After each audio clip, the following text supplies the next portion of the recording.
Today is the day that you're going to do that one thing that you've been putting off. Today's the day that you know you're going to make it happen. You're going to make some real progress. But then your phone beeps. Oh, I got to answer this. My friend needs my help. I've got to check, and I've got to help. I've got to support them. Oh no. Okay, now I need to check my emails. And then, by the end of the day, you haven't taken the necessary steps to achieve your bigger goals. But don't worry, because there's tomorrow. Tomorrow I'll do it. You watch. I'm going to do it tomorrow. But the same thing happens again. And eventually you find yourself a year later, it's like, oh, it's New Year's. This year, for sure, I am going to do it. We have goals that we don't even really take seriously. We have these aspirations. We know what we want to achieve, and yet we don't take the necessary actions. But there is a science behind it. In fact, it goes back to your ancestors. Do you know what it takes to survive in the wild? You're not going to say, well, 3 months from now, I am going to have a very nice meal. You need to eat now. When you are in the wild, when you are out there, you need to survive. Our brains are wired for short-term gain, for short-term gratification. We are set up to fail for long-term objectives. So how do we overcome it? We have to trick our brains in order to achieve the bigger things that we want to do. We have to trick our psychology to achieve greatness. Now, we want achievement. We want to be able to achieve great things. And sometimes we want to be able to achieve small things. Achievement is not necessarily about the size of the goal. It is about finishing the goal.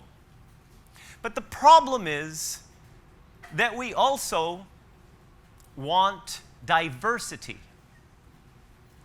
And diversity is the thing that helps to create innovation. It is the thing that helps to create curiosity, that helps people to explore new ideas and new possibilities. And it is also the thing that messes you up when you're trying to do that one big thing. Because you're working on it, and suddenly it's like, squirrel.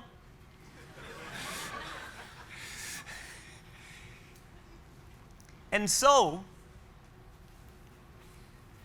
achievement is not always in line with your bigger objectives. How many times do you know you have something great that you can achieve, something big to do, and there, instead, you say, wait a minute, I need to check my Instagram. I need to, oh, wait, I got a really cool picture of a kitten that I can post.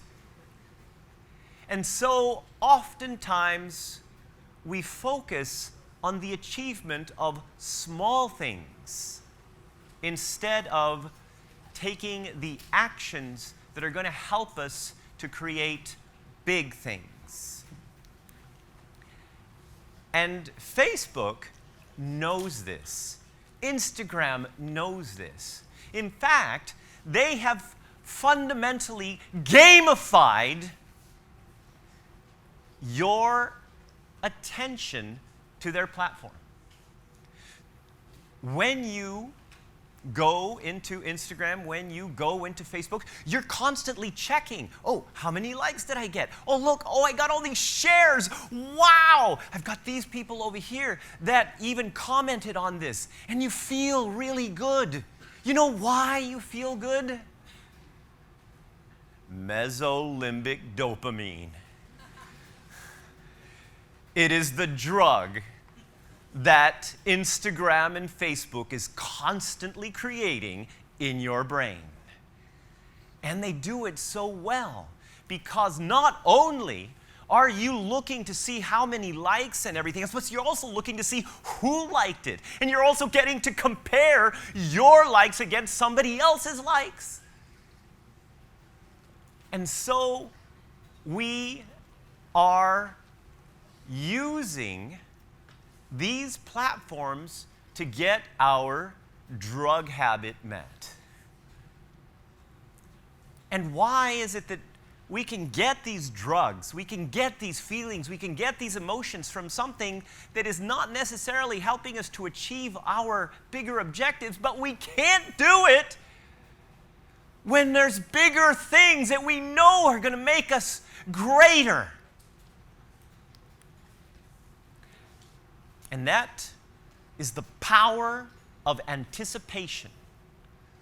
See, anticipation comes from the ability to see that next step.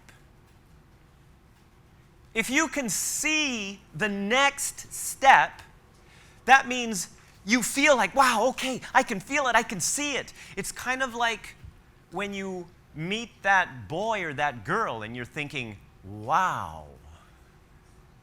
And you're thinking, what could happen next if I go and talk to them?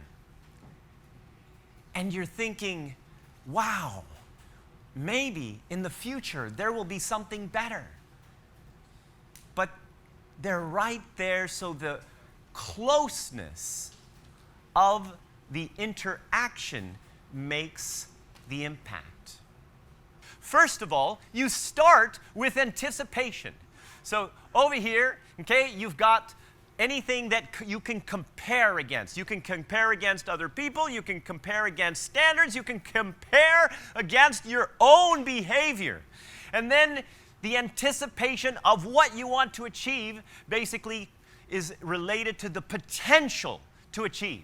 Now, when you actually start to achieve something, it's like, wow, okay, I've done it, I've completed it. But remember, the anticipation and the completion need to be close together. They can't be far apart.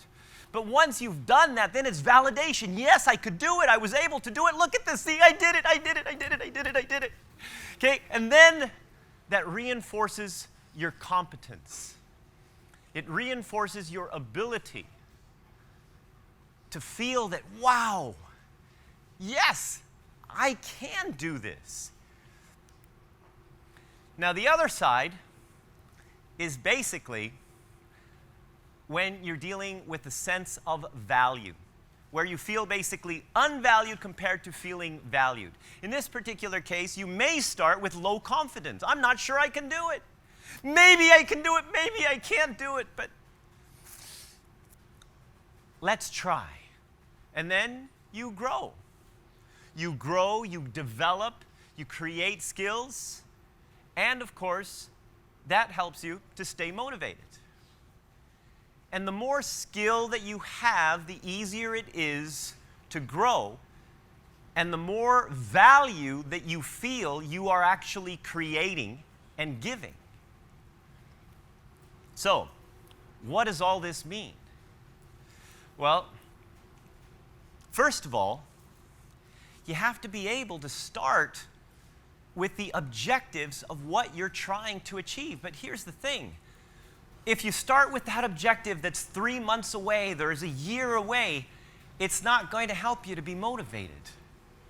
If you start with something that appears so big, it's going to create an inability to have that anticipation. So, instead of an objective of maybe writing a book or maybe getting my startup started, or maybe creating that business plan, or putting a proposal together, or whatever it is. Instead of having the thing, the objective should be about the actions you take to achieve the thing. The objectives should be about your attitude, your actionable, measurable things that you do to get there. Because if you're measuring the objective, it's going to take you a long time to get there. And so, we need to have the superpower of measurement. Now, measurement is something that we can do on a daily basis. Because, see, anything that you set yourself to do, if you don't have consistency, you don't create a habit. If you don't create a habit, it becomes very easy to, well, basically, not be engaged. And then what happens is you don't get your brain drugs. And then you go back to, oh, next year I'll do it for sure. So measurement has to be set with milestones. But you don't make milestones, big ones, far away. You need to make milestones like for today. How many of you woke up this morning and got out of bed? That's a good start. So now, that one thing that you need to do, what kind of action? Your objectives. Okay? And what kind of specific milestones you want to have for the day? Today I did this much. Let's say I'm writing a book. Okay, do you know that my first book had 6 chapters? The first 5 chapters took 3 months to do. The last chapter took 9 months. I got to the point where it was like, yes, I'm almost done, but what if it's no good? And I started to lose confidence. I started to come up with all excuses. I got busy. And I didn't measure what I had already done. I didn't measure the potential that I had. And so it took a long time. And so if we create short milestones, this is for today, this is for 3 days, this is for the end of the week. So at the end of the week, I plan to do X towards my bigger goal. And in order to achieve that X at the end of the week, every 3 days, this first 3 days, I'm going to do this, and I'm going to do that. And you set these milestones, and now you've got to measure them. But then there's comparison. Now, comparison is a superpower. Because if you get it wrong, you can totally mess yourself up. See, sometimes we compare ourselves to those people that have achieved so much, and we think, oh, look, they're so smart. I'm not that smart. Oh, they're so motivated. I'm not that motivated. And we compare other people to what they have compared to what we don't have. Well, that's messing you up. But if we create an opportunity to compare against what we have done yesterday, what we did last week compared to what we're doing now, what we can do next week compared to what we did today. If we compare our life last year compared to our attitude this year, we can create more anticipation. Anticipation is the fuel that gives you the drugs so that you can continue and actually achieve. And then, of course, the superpower of recording. If you don't write it down, it becomes very difficult to see where you've been. Now you can do this, and you can do this on a big A1 piece of paper, put it on your wall. You can use apps like Squadly. You can do it any way you want. But you have to write it down. You have to keep a record. You have to see, oh, I've been going up, oh, I'm going down, because you have to create an intervention for your own success if you start seeing yourselves going down. And so now it's about the plan. Create your system. Create a system that helps you gamify your life for success. A system that creates constant anticipation of what you're going to achieve, of how you're going to achieve it, of where you're going to be next week, not next year. And how that's going to take you step closer and step closer and step closer to next year, to that bigger thing, to that bigger potential. And with that,